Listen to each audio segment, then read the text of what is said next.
My husband's family didn't know I spoke their language, and I heard every horrible thing they ever said about me. I married Greg 3 years ago. His parents immigrated from Poland when he was 12, so he grew up speaking Polish at home. The whole family still spoke it during gatherings. His mom, dad, 2 sisters, and his grandma who lived with them. When we started dating, Greg asked if I spoke Polish. I said no, which was technically true at the time. But here's the thing. My college roommate was from Warsaw. We lived together for 4 years. She taught me Polish because we were bored and I picked up languages fast. By senior year, I was basically fluent. I never mentioned this to Greg because it never came up again after that first conversation. Then we got serious and I met his family. First dinner at their house, his mom served pierogi. Everyone was nice to my face. Then his mom turned to his dad and said in Polish, "She's too skinny, looks sickly. She won't give us healthy grandchildren." I just kept smiling and eating. That was year 1. It got worse. Every Sunday dinner, every holiday, every random visit, they talked about me in Polish right in front of me. His sister Kasia said I was lazy because I worked from home. His grandma called me that American girl with no culture. His dad said I was probably just after Greg's money, which was hilarious because Greg was a middle school teacher who drove a beat-up Subaru. The worst was his mom. She told Greg in Polish that he should have married Olivia, his ex-girlfriend from high school. Said it right in front of me while I was helping wash dishes. Greg just laughed and said something like, "Mom, stop." But he never actually defended me. I kept quiet for 3 years. I documented everything in a notebook. Dates, exact quotes, who said what. I filled up 2 whole notebooks. Then Greg's sister Kasia announced her engagement. Big family party at his parents' house. Maybe 60 people showed up. I brought a homemade babka because I'd learned to make it from a YouTube video. His mom took one look at it and said in Polish to her sister, "Look at this pathetic attempt. She thinks she can impress us with store-bought cake." It wasn't store-bought. I'd spent 4 hours making it. Then during dinner, his grandma said to Greg in Polish, "When are you going to find a real Polish girl and fix this mistake?" She pointed at me with her fork. That's when I decided I was done. I stood up, picked up my wine glass, and clinked it with a spoon. Everyone got quiet. Greg looked confused. I started talking in perfect Polish. I said, "Thank you all for the lovely evening. I wanted to share something. For the past 3 years, I've understood every single word you've said about me." His mom's face went completely white. His dad put down his fork. I continued in Polish. "I know you think I'm too skinny, lazy, cultureless, and a gold digger. I know you think Greg should have married Olivia. I know you call me that American girl like it's an insult. I have a notebook at home with 3 years of your comments written down with dates and times." Kasia tried to say something, but I kept going. "I made this babka from scratch. Took me 4 hours. Your mom called it store-bought within 5 seconds." I pulled out my phone and opened the Photos app. Here's pictures of me making it this morning, timestamps included. The room was dead silent. Greg just sat there staring at me. I learned Polish from my roommate in college. I've been fluent for 7 years. I never told Greg because it didn't seem important. Then I met all of you and realized it was better to just listen. His grandma started saying something in Polish, but I cut her off. "No, I'm not done. You want to know what's actually pathetic? Talking about someone in another language when they're standing right there? That's coward behavior." I looked at Greg. "Did you know your mom wants you to leave me for your ex?" She said it 47 times. I counted. Greg's face was red. He opened his mouth, but nothing came out. I grabbed my purse. "I'm going home. Greg, you can stay here or come with me. Your choice." I walked toward the door. Behind me, the entire family started shouting in Polish, at each other, at me, at Greg. His mom was crying. His dad was yelling at his mom. Kasia was yelling at me to wait. I had my hand on the doorknob when a woman's voice behind me said in Polish, "Wait, let me see the girl who replaced me." I turned around. Standing in the doorway to the kitchen was a beautiful blonde woman I'd never seen before. Greg's face went completely white. His mom smiled for the first time that night. The woman walked toward me, looking me up and down, then said in perfect English, "I'm Olivia. Greg and I have been talking again for 6 months. He told me he was going to end things with you tonight, but I guess you beat him to it." She held up her phone, showing a text thread. The most recent message was from Greg, sent 2 hours ago. It said, "She'll be gone soon. I promise." I stared at that phone screen for what felt like forever. The words blurred and then came back into focus. "She'll be gone soon. I promise, 2 hours ago." While I was in our kitchen, carefully wrapping that babka in foil, while I was picking out my nicest dress because I wanted to look good for his sister's engagement party, while I was putting on the earrings Greg bought me for our anniversary, he was texting his ex-girlfriend, promising her I'd be gone. The room had gone completely silent. Even his grandma stopped muttering. Everyone was looking at me, waiting to see what I'd do. Olivia tilted her head, watching me with this satisfied little smile, like she'd won something. 6 months? I heard myself say. My voice sounded far away. "You've been talking for 6 months?" Greg finally found his voice. "Natalia, wait. It's not what you think. She's exaggerating. We just reconnected on Facebook and… Show me your phone, I said. He hesitated. That hesitation told me everything. Show me your phone, Greg. His mom stepped forward. Natalia, this is not the place. You're making a scene. I actually laughed at that. I'm making a scene? Your entire family has been making me the butt of their jokes for 3 years. In my presence. And now I find out my husband has been planning to leave me with his ex-girlfriend and I'm the one making a scene? I turned back to Greg. Phone. Now. He pulled it out slowly, like it weighed 100 pounds. His hands were shaking. He handed it to me. I didn't even need to unlock it. The notifications were right there on the lock screen. 3 messages from O with a heart emoji next to her name. The first one said, "Is she gone yet?" The second, "I can't wait to finally be with you for real." The third, "Your mom says she's about to leave. Come find me in the kitchen." My stomach dropped. 3 messages, each one worse than the last. The casual intimacy, the assumption that I'd be discarded like garbage, the coordination with his mother. This wasn't a recent thing. This was planned, orchestrated. They'd all been in on it. I looked at Olivia. "His mom knew you were here?" She shrugged. She invited me, said tonight was the night Greg was finally going to fix his mistake. I turned to Greg's mom, Helena. She was standing by the fireplace, arms crossed, chin lifted like she was proud of herself. "You invited her," I said. Not a question. Helena answered in Polish, probably thinking I'd respond in English and she could pretend I didn't understand. "Sorry, someone had to save my son from you. You were never good enough for him. Olivia comes from a good Polish family. She understands our traditions. She'll give me proper grandchildren." The word proper hit me like a slap. 3 years of trying to be good enough. 3 years of cooking Polish food and learning Polish phrases and sitting through Sunday dinners with a smile. And I was still nothing to her. Still the wrong kind of woman. Still the mistake her son had made. I responded in Polish. "You planned this, all of you. This whole party, it wasn't about Kazia's engagement. It was about getting rid of me. Kazia at least had the decency to look uncomfortable. Natalia, I didn't know about Olivia being here. I swear. I thought tonight was just what?" I asked. Just another opportunity to mock the American girl who doesn't belong? To remind Greg that he settled? Greg reached for my arm. "Natalia, please, let me explain. Can we go somewhere and talk?" I pulled away from him. "What's there to explain? You've been talking to your ex for 6 months. Your mom invited her here tonight because you told her you were going to leave me. The text said, she'll be gone soon. What exactly needs clarification?" "It's complicated," he said. "No, Greg, it's actually really simple. You're a coward. You couldn't even break up with me like a normal person. You had to do it here, surrounded by your family with your ex-girlfriend waiting in the wings. You wanted them to see you choose her over me." His dad spoke up for the first time. In English, surprisingly. "Maybe you should leave now. This is family business." I stared at him. "Family business? I've been your family for 3 years. I've sat at your table every Sunday. I've celebrated every holiday. I've listened to every insult, every cruel comment, every snide remark about how I'm not good enough. And now you want me to leave quietly so you can all celebrate getting rid of me?" I looked around the room. 60 people, give or take. Most of them relatives I'd met at various gatherings. Some of them had been kind to me. Some of them had joined in on the Polish mockery. All of them were watching this moment like it was entertainment. My eyes landed on Greg's Aunt Zofia, who'd always been the nicest to me. She was standing near the back, looking horrified. When our eyes met, she shook her head slightly and mouthed, "I'm sorry." At least one person felt bad about this. I turned back to Greg. "I want you out of the apartment by tomorrow night." His jaw dropped. "What?" "Natalia, it's my apartment too. The lease is in my name. My credit, my signature. You moved in with me, remember? Because your credit was too bad to qualify." That was true. When we'd first moved in together, Greg's credit score was in the low 500s from old student loans he'd ignored for years. I'd put everything in my name. The apartment, the utilities, even the internet. "You can't just kick me out," he said. "Watch me." Olivia stepped forward, looking less confident now. "Greg, I thought you said the apartment was yours." I couldn't help but smile. "Did he?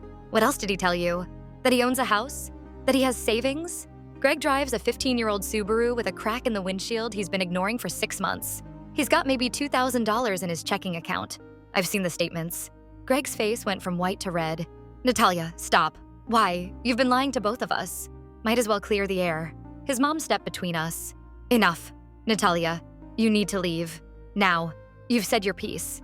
You've embarrassed yourself and my family. Go." I looked at Helena. Really looked at her. This woman who'd smiled at me for 3 years while calling me worthless behind my back. Who'd served me food while wishing I'd disappear. Who'd hugged me at holidays while planning to replace me. "You know what, Helena? I feel sorry for you." She blinked. "What?" "I feel sorry for you. You spent 3 years hating someone you never bothered to know. You never once tried to understand me or accept me. You just decided I wasn't good enough because I wasn't Polish. And now look at you, standing here, defending your son who lies to women, inviting his ex-girlfriend to family parties behind his wife's back. Is this what you're proud of? Helena's mouth opened and closed.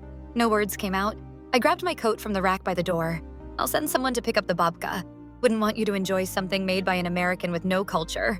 I walked out the door into the cold night air. It was October and the wind cut right through my dress.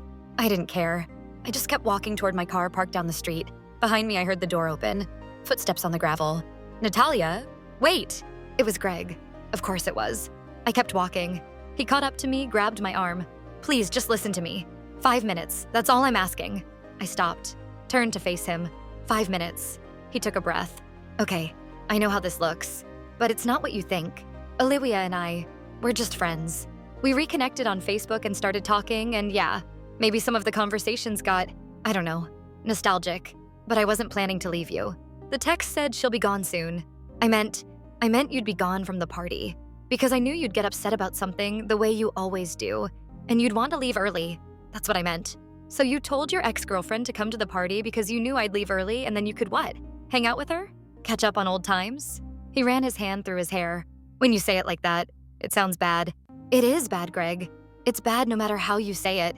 You've been secretly talking to your ex for 6 months. Your mom invited her here tonight. Your whole family has been mocking me in Polish for years and you never once defended me. Not once. I didn't know it was that bad. The Polish stuff, I thought they were just, being old-fashioned. You heard them call me a gold digger. You heard your mom say you should divorce me for Olivia? 47 times, Greg. You heard it and you just laughed it off. I thought you didn't understand. And that makes it okay? My shout echoed down the quiet suburban street. A dog started barking somewhere. Greg took a step back. No, it doesn't. I know that. I didn't know how to handle it. My mom she's a lot. And I thought if I just ignored it, eventually she'd come around. 3 years? You thought ignoring it for 3 years would work. I know it sounds stupid. It doesn't sound stupid, Greg. It sounds like you're a coward who is too scared to stand up to your mommy. His face hardened. That's not fair. Not fair? You know what's not fair? Sitting through dinner after dinner, hearing your family call me worthless, and having to smile because I thought at least my husband loved me. At least he didn't think those things.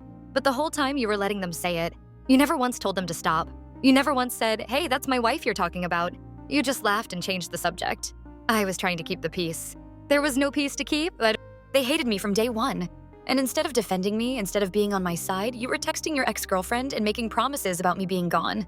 The front door of his parents' house opened again. This time it was Olivia. She walked toward us, her heels clicking on the sidewalk. Greg, your mom wants to know if you're coming back inside. I looked at her, really looked at her. She was beautiful, tall, blonde, blue eyes. The kind of woman who probably never had to fight for anything in her life. The kind of woman Helena wanted for her precious son. He's all yours, I said. Olivia's confident expression faltered. What? I said he's all yours. Take him. You two deserve each other. I turned to Greg.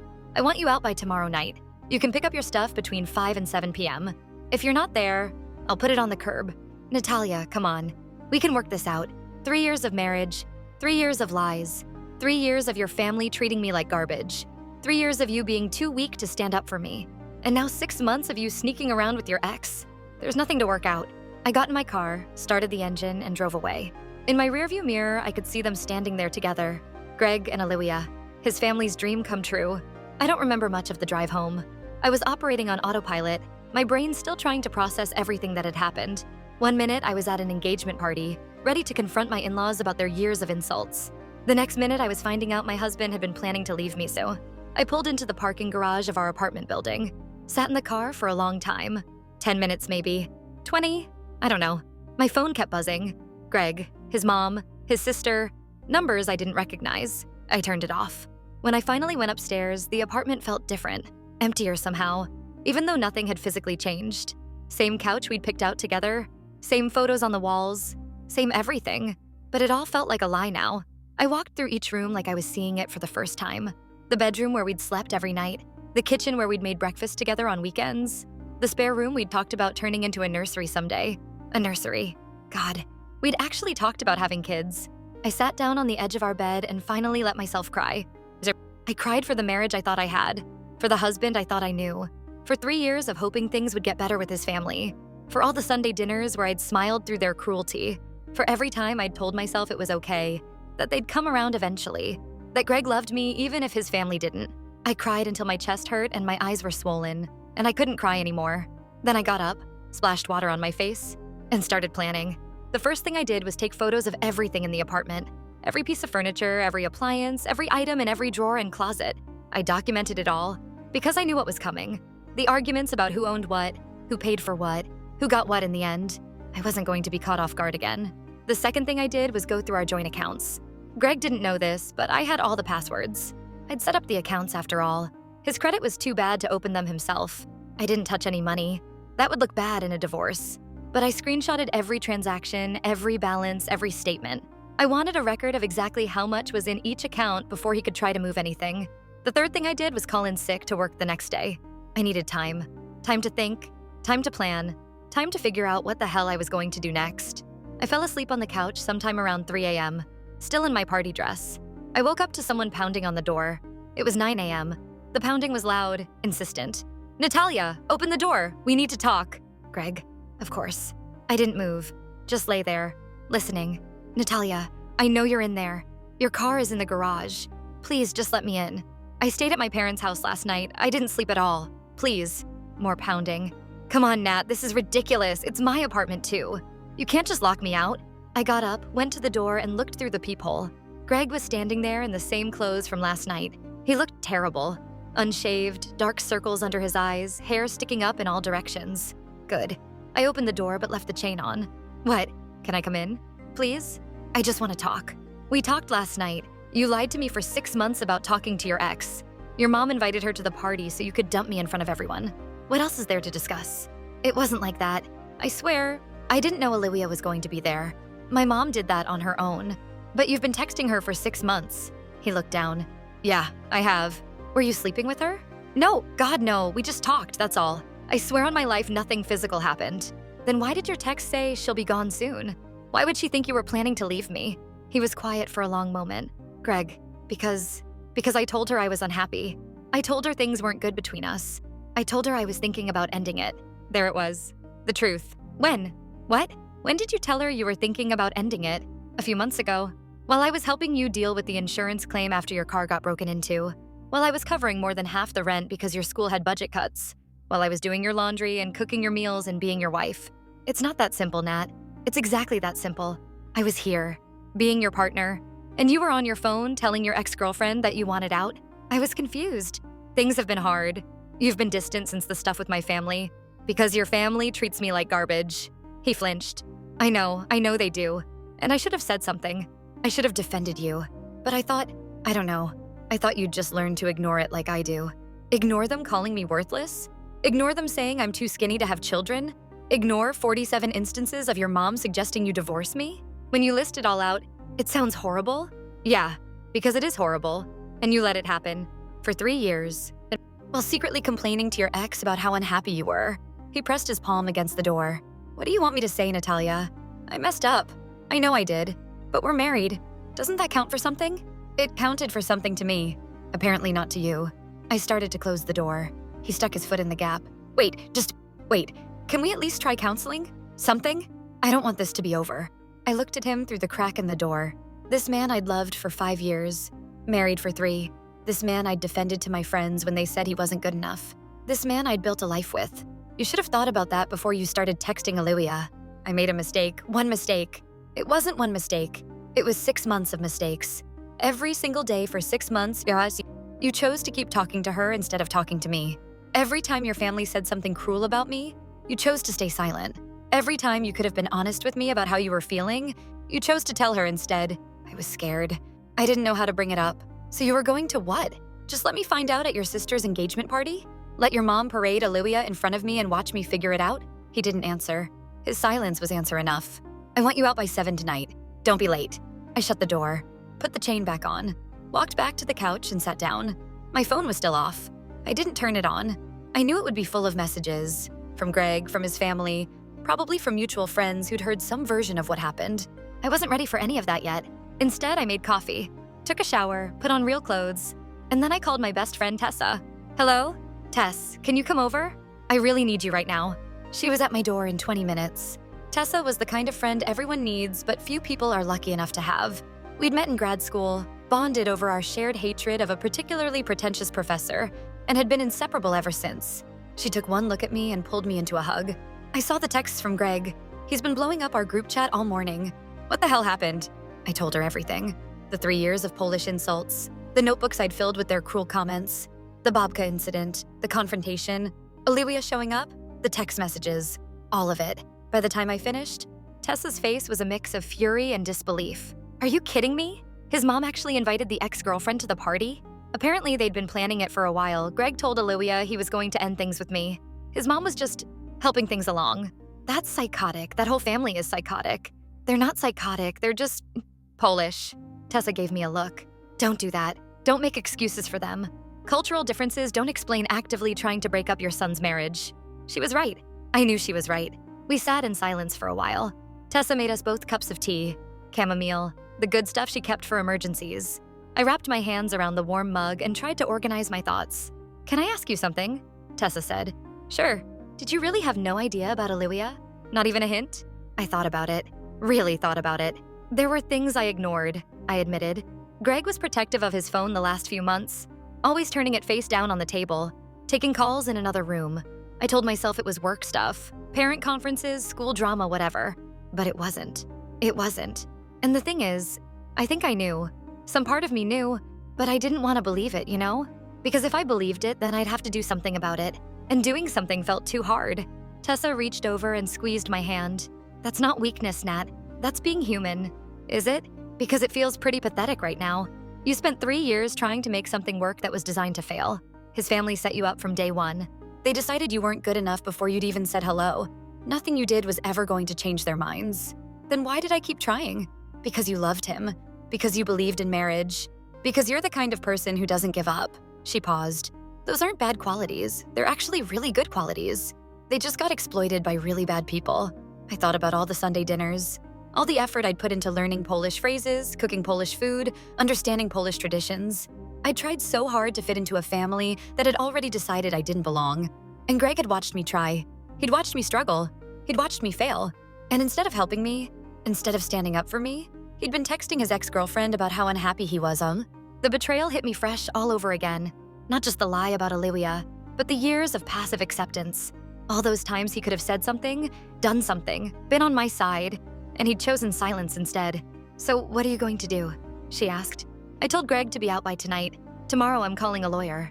Good, you need to protect yourself. Do you have separate finances? I shook my head.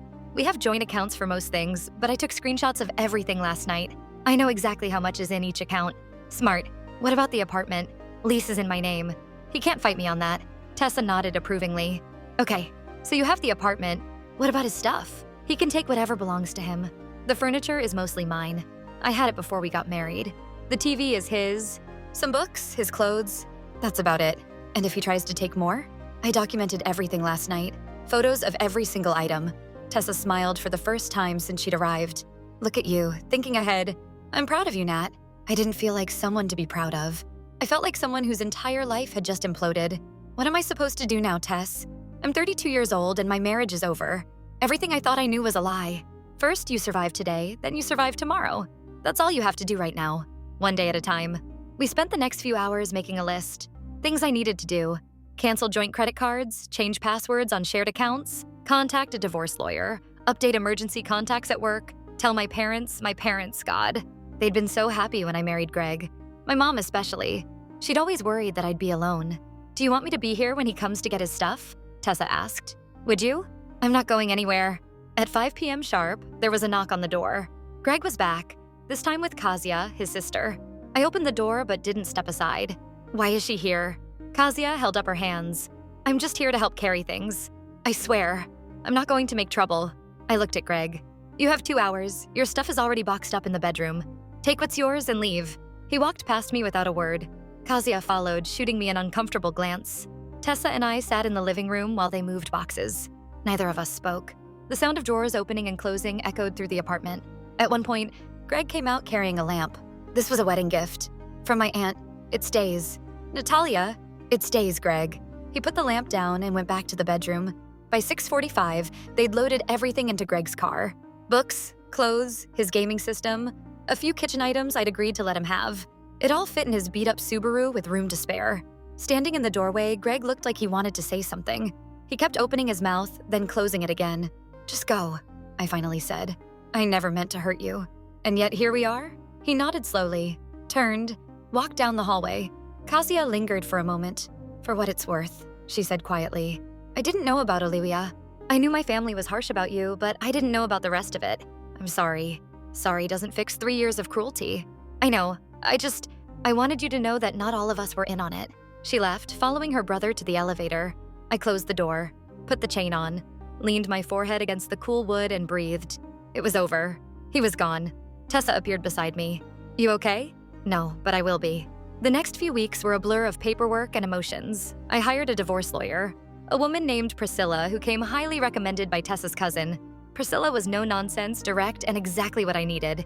She reviewed all my documentation and said I had a solid case for a quick, clean divorce. "He'll probably try to drag it out," she warned. "Guilt can make people petty. But with the lease in your name and clear evidence that you didn't commingle your inheritance from your parents, you should be fine." I'd forgotten about that. My grandmother had left me $40,000 when she passed away 2 years ago. I'd kept it in a separate account, never touching it. Greg had wanted me to put it toward a house, but something had stopped me. Call it intuition. "He can't touch that money," Priscilla confirmed. "It's clearly separate property." At least something was going my way. Greg's family didn't take the divorce quietly. Helena called me 3 times the first week, leaving increasingly hostile voicemails. "You're tearing this family apart. You never deserved my son. Olivia will be a much better wife than you ever were."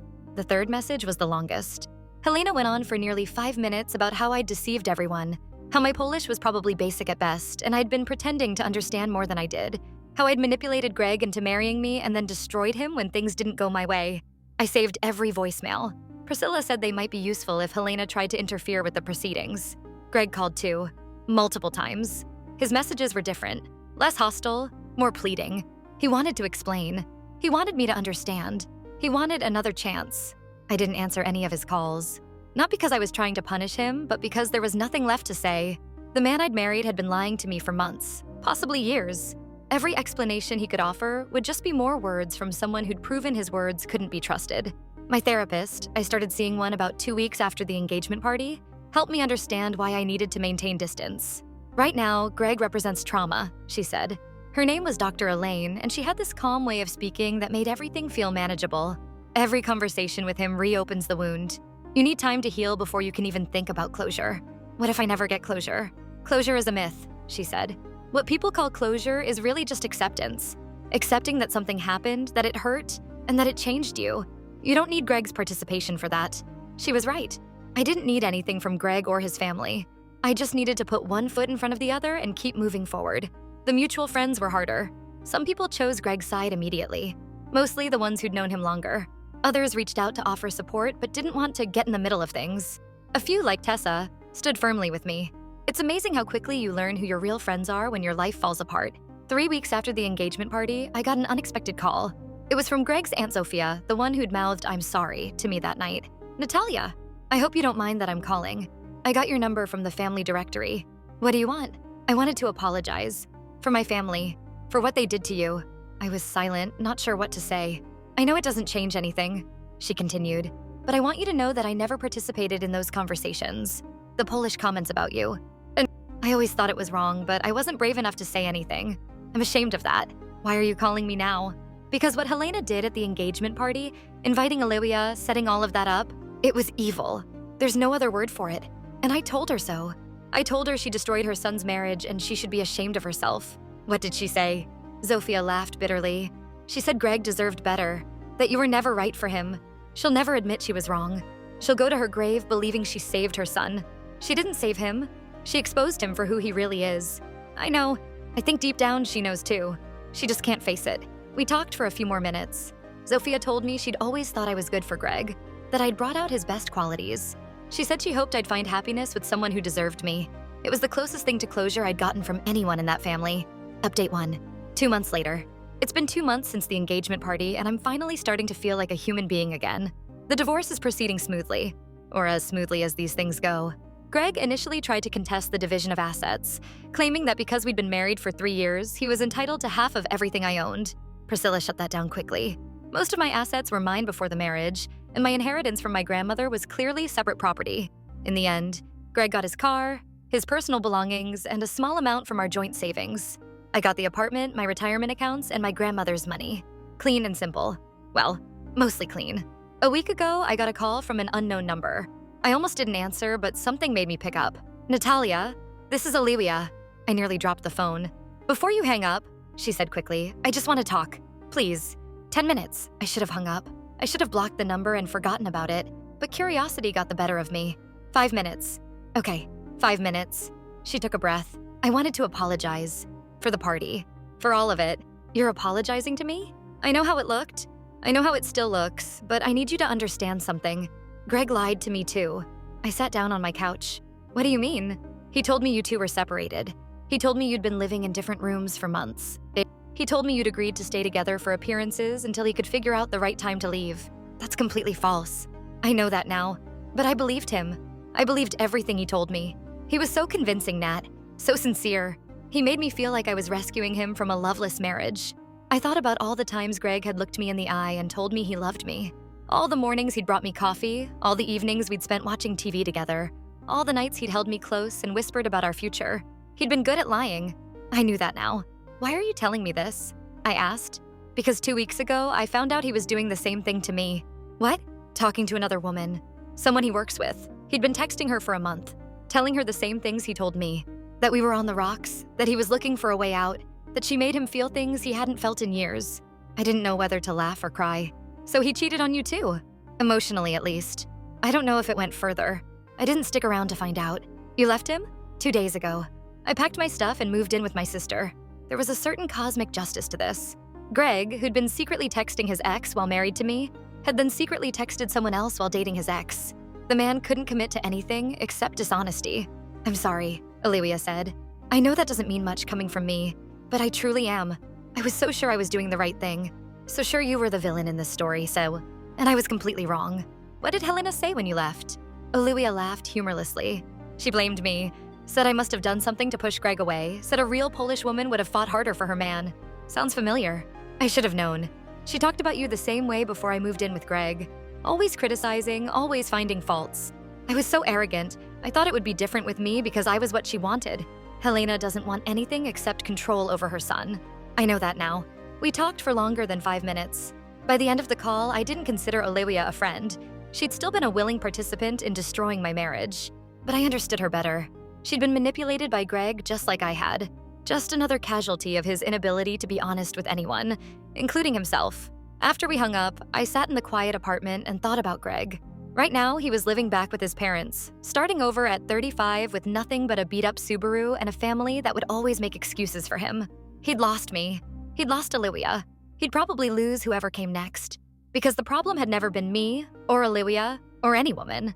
The problem was Greg, a man who'd rather lie to everyone around him than face a single hard conversation. I almost felt sorry for him. Almost. The weeks that followed Olivia's call were strange. I'd expected to feel vindicated. Greg had gotten exactly what he deserved, right? His ex had left him for the same reasons I had. He was alone, living with his parents, probably hearing his mom tell him that the next woman would be the one. But vindication wasn't what I felt. Mostly, I just felt tired.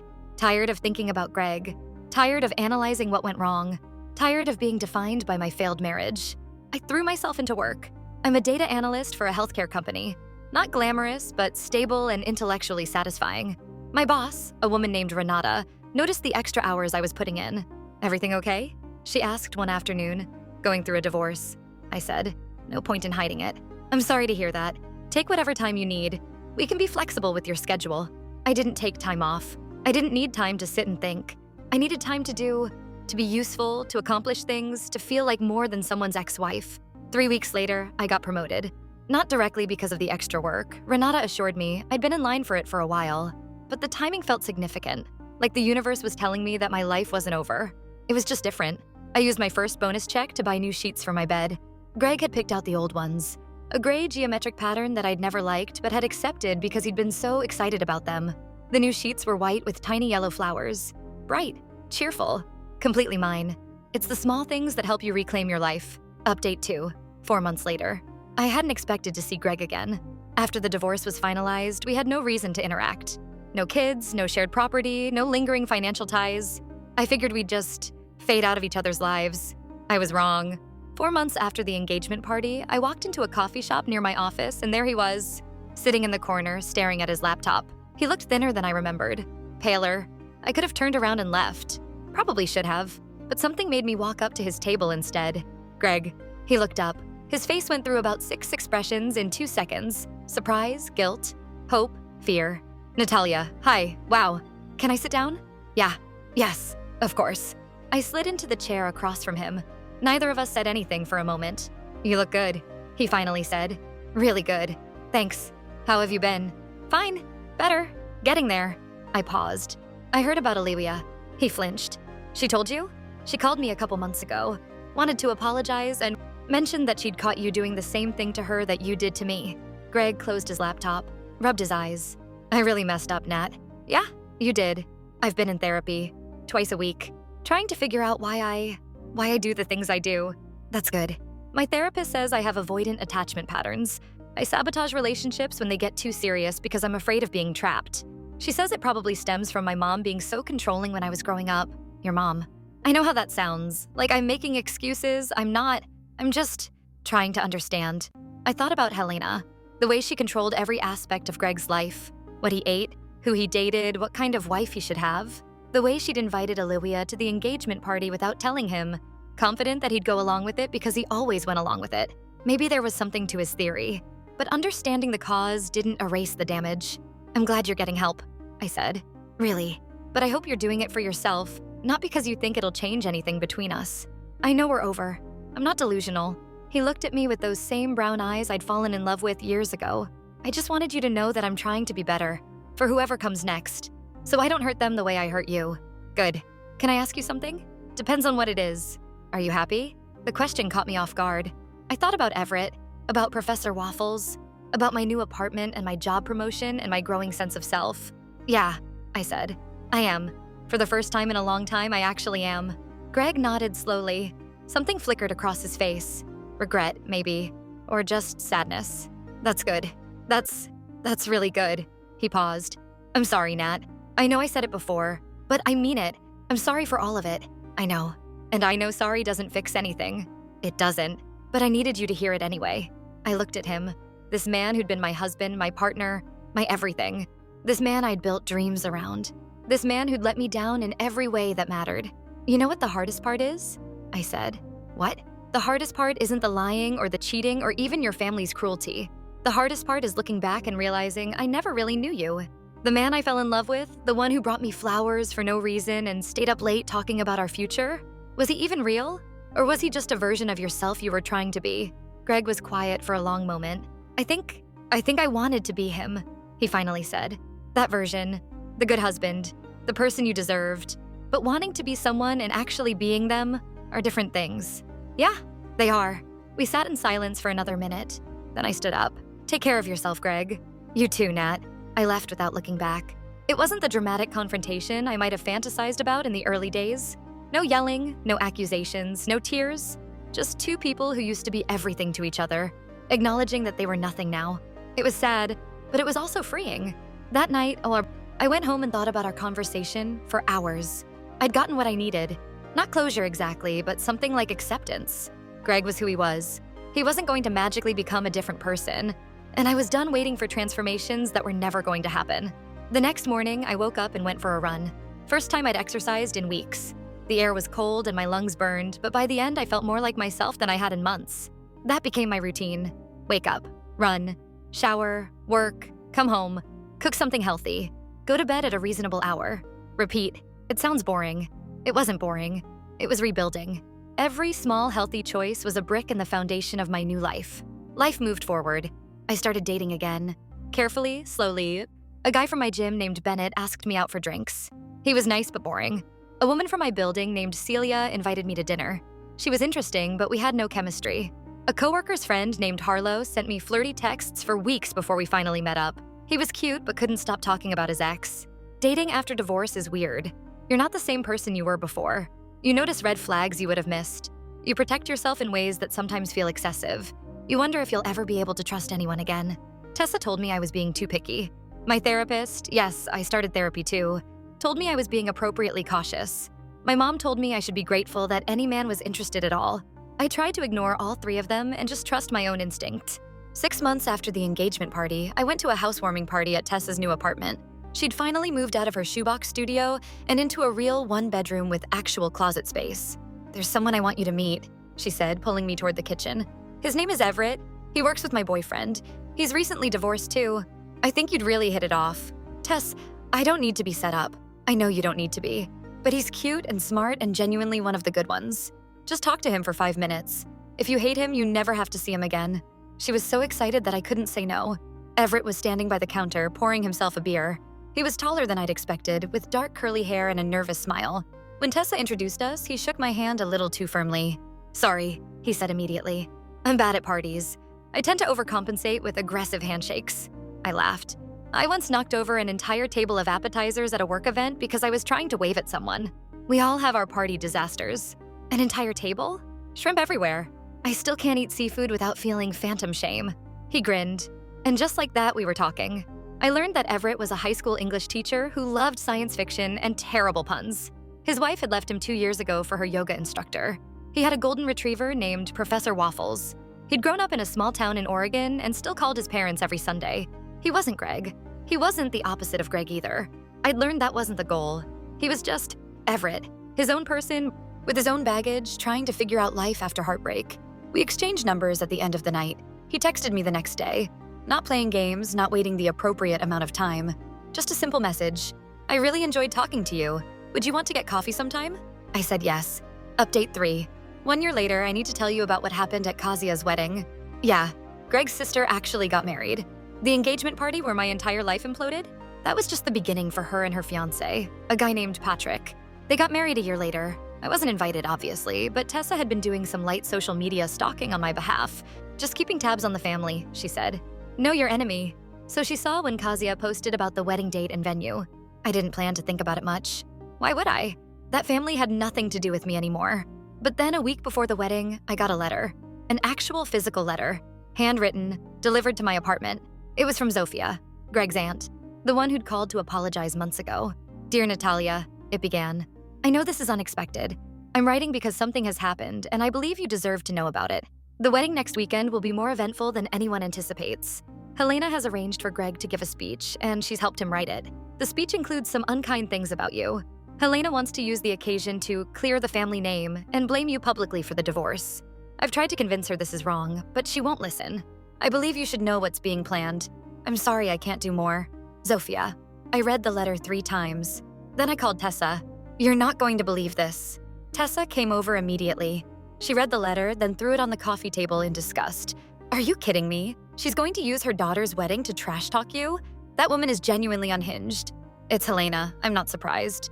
"What are you going to do?" I thought about it. My first instinct was to do nothing. Let them say whatever they wanted. I didn't need to defend myself to people I'd never see again. But then I thought about all those years of sitting quietly while they mocked me. All those Sunday dinners where I smiled and nodded and pretended not to understand their cruelty. All those moments where I chose peace over truth. Empty? Look where peace had gotten me. "I have an idea," I said. The wedding was on a Saturday at a venue outside of the city, a restored barn that had become popular for rustic chic ceremonies. I didn't go inside, obviously, but I didn't need to. Tessa had a friend who worked as a server at the catering company. For a modest fee, this friend was willing to record the speeches and send them to us in real time. At 7:42 p.m., my phone buzzed. A video file. Greg was standing at the microphone, looking uncomfortable in a suit that didn't quite fit. Helena was beaming from the head table. "I want to talk about love," Greg began. "Real love. The kind my sister and Patrick have found." He paused. "I thought I had that once, but I was wrong. Some people aren't capable of real love. They're too selfish. Too American." Light laughter from the crowd. "My ex-wife. Some of you met her. She didn't understand our family, our traditions. She thought she could pretend to be one of us by learning a few Polish words, but she never really belonged. She was always looking for something to criticize, something to complain about." I watched Helena nodding along, a satisfied smile on her face. When she left, she tried to take everything I had. She tried to turn people against me. She even tried to turn my own mother against me. More nodding from Helena. But here's what she didn't understand. Family is everything. Family sticks together. Family forgives. He raised his glass. "To Kasia and Patrick, May you find the real love that some of us never could. The video ended. Tessa was staring at me. That lying piece of... Wait, I said. I'm not done.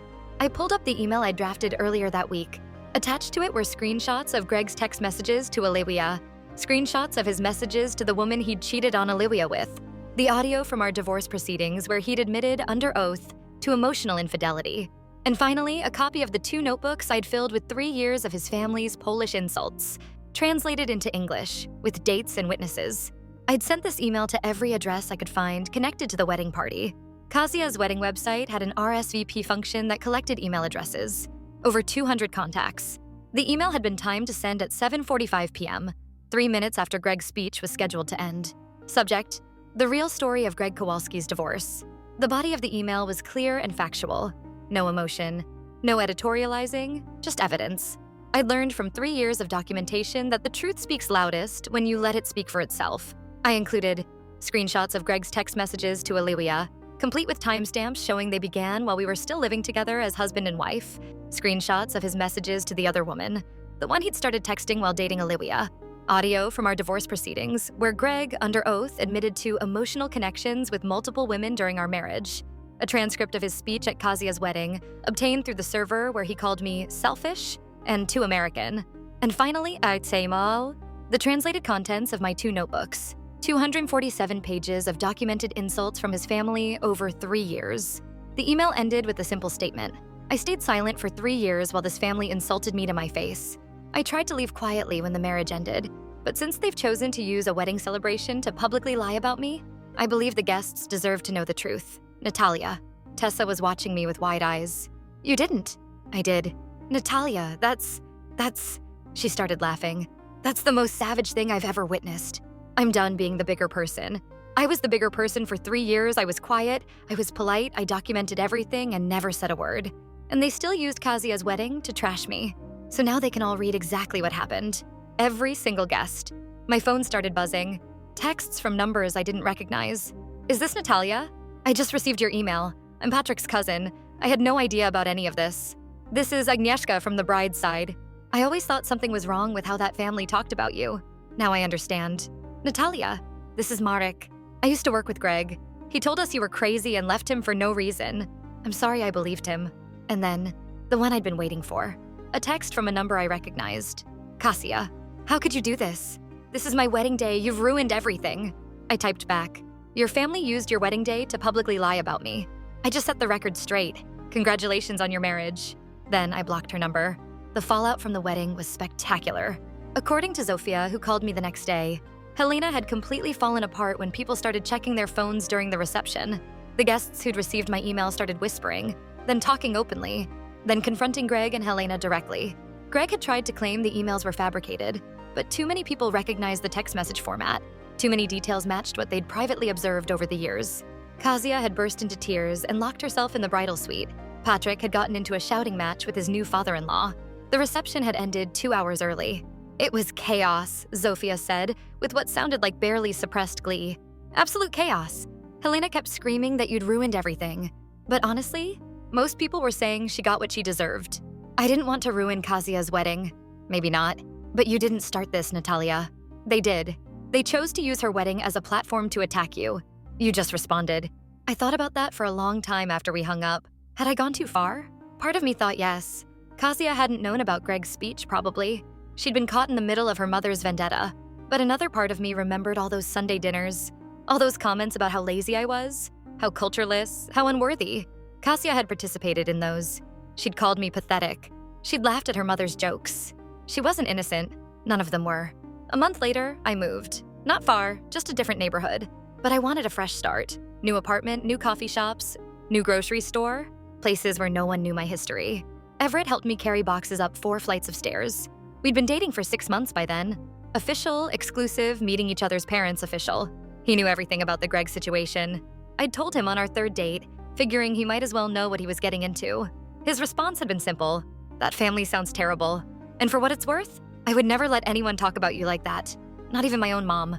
It was such a small thing. Such an obvious thing. But after 3 years with Greg, it felt revolutionary. You okay? Everett asked, setting down a box of books. You've been quiet, just thinking about how different things are now. Good different? I looked around my new living room. Boxes everywhere. Afternoon light streaming through the windows. Professor Waffles sprawled on my new couch, shedding golden fur on the yellow flower sheets I'd washed and kept. Yeah, I said. Good different. Final update. 2 years later. It's been 2 years since the engagement party where my marriage ended. 2 years since I stood in front of Greg's entire family and finally spoke the truth. I'm sitting in my apartment, a different one now, bigger, with a balcony that catches the sunset, writing this update because something happened today that made me realize the story is finally over. I saw Helena. I was at the grocery store debating between 2 types of olive oil when I heard someone say my name. I turned around, and there she was. Greg's mother, the woman who'd spent 3 years trying to destroy me and then blamed me when it worked. She looked older, thinner.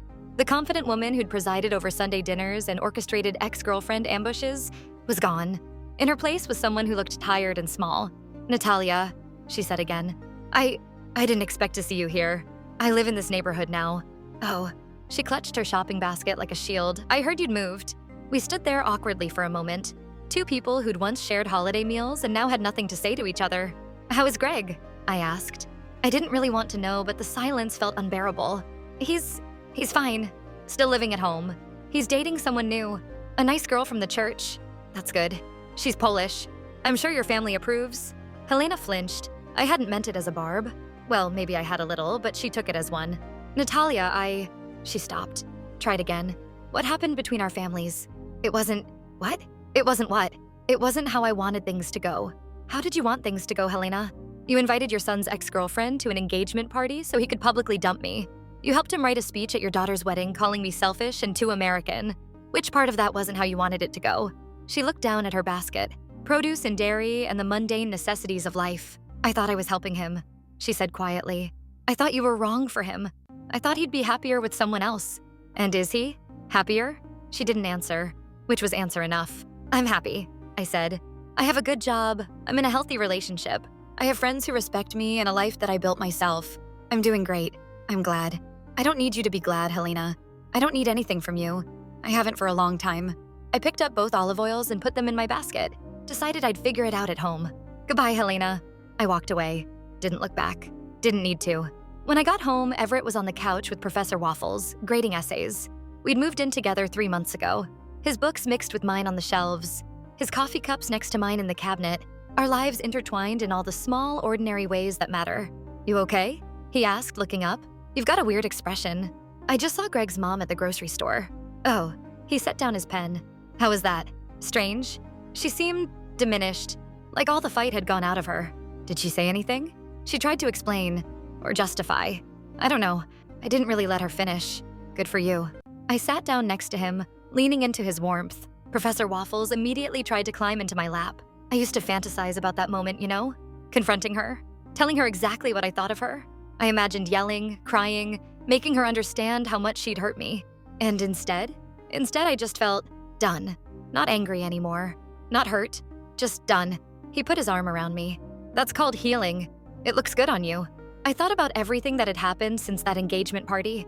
The divorce, the fallout, the emails I'd sent to the wedding guests, the months of therapy and self-reflection, the new apartment, the new relationship, the new life. Greg had tried to break me. His family had tried to break me. And instead, I'd broken free.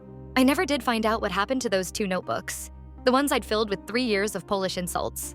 I might have thrown them away. I might have burned them. I honestly can't remember. They don't matter anymore. What matters is this. I survived. Not just survived, thrived. I took the worst thing that ever happened to me and turned it into a new beginning. My husband's family didn't know I spoke their language. They said terrible things about me for 3 years. They tried to destroy my marriage from the inside. And when that wasn't enough, they brought in the ex-girlfriend to finish the job. But here's what they didn't understand. The same persistence that let me listen to their cruelty for 3 years also let me rebuild my life after it ended. The same stubbornness that made me document every insult also made me refuse to give up when everything fell apart. They thought I was weak. They thought I was pathetic. They thought I'd crumble. They were wrong. Last week, I got a wedding invitation. Tessa's finally getting married to her boyfriend of 5 years. You have to come, she said when I called to RSVP. You literally have to. I've already told my coordinator that if you're not in the front row, the whole thing is canceled. I'll be there. With Everett? With Everett. Good. I need someone to help me translate if any of his Polish relatives start saying weird things about me behind my back. I laughed. They won't. His family is normal. Yeah, but just in case. You never know with in-laws. She was joking, but she had a point. You never do know. That's the scary part of loving someone. You're not just choosing them, you're choosing everyone who comes with them. But here's the thing I've learned. You can't control other people. You can't make them accept you or respect you or treat you the way you deserve. All you can control is how you respond. I spent 3 years hoping Greg's family would change. They didn't. They never would have. The only thing that changed was me. I got stronger, strong enough to walk away, and that made all the difference. Everett proposed last month. It wasn't fancy. We were cooking dinner together, nothing special, just pasta and salad, when he turned off the stove and said, "Can I ask you something?" Sure. He wiped his hands on a dish towel, took a deep breath, then got down on one knee. My heart stopped. I knew what was coming, but somehow I still wasn't prepared. He pulled out a ring, a simple diamond on a silver band. Not flashy, not expensive looking, just perfect. "I know you've been through this before," he said. His voice was steady, but I could see his hands trembling slightly. "I know you have reasons to be scared. I know marriage didn't work out the first time, and I know that makes this harder for you." "Everett, let me finish, please." He took another breath. "I'm not Greg. I'm never going to let anyone talk bad about you. Not my family, not my friends, not anyone. I'm never going to hide things from you. If I'm unhappy, I'll tell you. If something's bothering me, I'll talk to you about it. I'm going to be honest even when it's hard, and I'm going to choose you every single day." Professor Waffles, sensing something important was happening, came over and sat down next to Everett. His tail wagged uncertainly. "I love you, Natalia. I love how strong you are. I love how you rebuilt your life after everything fell apart. I love that you document everything important in notebooks and that you make the best coffee I've ever tasted and that you always check on Professor Waffles before we leave the apartment." I was crying now. Couldn't help it. "So," he held up the ring. "Will you marry me?" I said yes. He slid the ring onto my finger. It fit perfectly. Later, I found out Tessa had helped him figure out my size. We stood up and he kissed me, and Professor Waffles barked once like he approved. That night, we sat on the couch and talked for hours. About the wedding, small, intimate, nothing like my first one. About our future, where we'd live, whether we wanted kids, what we wanted our lives to look like in 5 years, 10 years, 20. "Are you scared?" Everett asked. "A little," I admitted. Marriage didn't exactly work out for me before. I know, but I'm more excited than scared. Does that make sense? It makes perfect sense. We're getting married next spring. Small ceremony, just family and close friends. His parents are flying in from Oregon. My parents are coming from across the country. Tessa is my maid of honor. No Polish-speaking relatives, no ex-girlfriends lurking in the kitchen. No secret insults, no hidden agendas. Just two people who love each other, committing to a future together. That's the happy ending I never thought I'd get. If you're reading this and you're in a situation like mine, a partner who won't defend you, a family that doesn't accept you, years of small cruelties that add up to something unbearable, I want you to know something. You can leave. You can walk away. You can start over. It won't be easy. It'll hurt in ways you can't imagine. You'll question yourself. Wonder if you're overreacting. Convince yourself that maybe it'll get better if you just wait a little longer. But it won't get better. Not unless something changes. And sometimes the only thing you can change is your own situation. I lost 3 years of my life to a man who didn't deserve me and a family that hated me. I can't get those years back, but I can make sure I don't lose anymore. So here I am, 35 years old, engaged to a man who treats me like I matter, surrounded by friends who have my back, building a life that's entirely my own. The woman who sat through years of Polish insults with a smile on her face is gone. In her place is someone who knows her worth and won't settle for anything less. Greg's family thought they were getting rid of me. Instead, they set me free. And for that, only for that, I'm almost grateful. Bonus update. What happened to everyone? People keep asking me what happened to all the players in this drama. So here's the update you've been waiting for. Greg is still living with his parents, the nice Polish girl from church that Helena mentioned. They broke up after 4 months. According to Zofia, who still updates me occasionally, the girl got fed up with Helena's constant interference. Apparently, Helena tried to plan their entire relationship, where they'd eat, where they'd vacation, when they'd get engaged. The girl finally told Greg that until he stood up to his mother, she couldn't be with him. Greg didn't stand up to his mother. Big surprise. He's now 37, living in his childhood bedroom. So, teaching middle school history and grading papers at the same kitchen table where his mom used to insult me. I don't feel sorry for him. He had every opportunity to choose differently, and he chose his mother every single time. Helena is still Helena, but her power in the family has weakened. After the wedding fiasco, when I sent those emails to all the guests, her reputation took a hit. Extended family members who used to look up to her started seeing her differently. Some of them even apologized to me directly, saying they'd had no idea how bad things really were. The worst blow for Helena came about 6 months after Kazia's wedding. Greg's dad, Tomasz, finally snapped. 50 years of marriage, and he'd spent most of it silently accepting whatever Helena dictated. But something about the wedding embarrassment broke something in him. He moved into the basement, started spending weekends at his brother's house. According to Zofia, he told Helena that he was ashamed of how they treated me, and he was even more ashamed that he'd never said anything. They're still married. Divorce isn't really done in their family, but they live like roommates. Tomasz eats dinner in the basement. Helena eats dinner in the kitchen. Greg eats dinner wherever seems least uncomfortable, which changes by the day. Kasia and Patrick are still together. Their marriage survived the wedding disaster, barely. Patrick's family was furious about the whole thing, and there were some tense holidays for a while, but eventually things calmed down. Kasia never reached out to apologize to me. I didn't expect her to. She's her mother's daughter, after all. Some patterns are hard to break. The one silver lining, I heard from Zofia that Kasia has been pushing back against Helena more lately, standing up for herself, setting boundaries, refusing to participate in the endless criticism sessions. Maybe watching what happened to her brother's marriage scared her. Maybe she doesn't want to end up like him. Olivia landed on her feet. Last I heard, she'd moved to a different city and started fresh. She reached out to me one more time, about a year after she left Greg. Said she wanted to thank me for being gracious when she'd called, and that talking to me had helped her see things clearly. I wished her well. I meant it.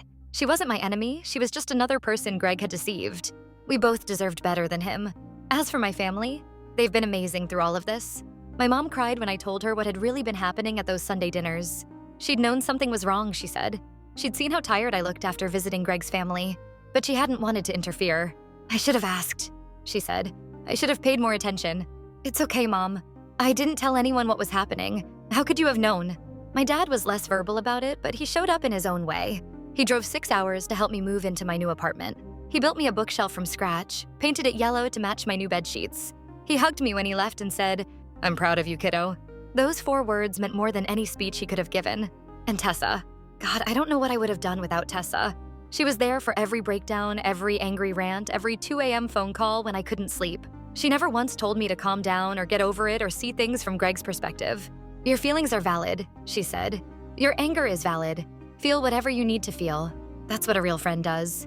They don't try to fix you or manage you or minimize your pain. They just sit with you in the darkness until you find your way back to the light. There's one more thing I need to tell you. Remember those notebooks I mentioned? The ones where I documented every Polish insult for 3 years? I found them last week. They were in a box I hadn't unpacked yet. One of those boxes that follows you from apartment to apartment without ever being opened. I sat on the floor and read through them, page after page of dates and quotes, and my own careful handwriting. September 15th, Helena said I looked too skinny for childbearing. Zofia was present. October 3rd, Grandma called me that American girl for the 15th time.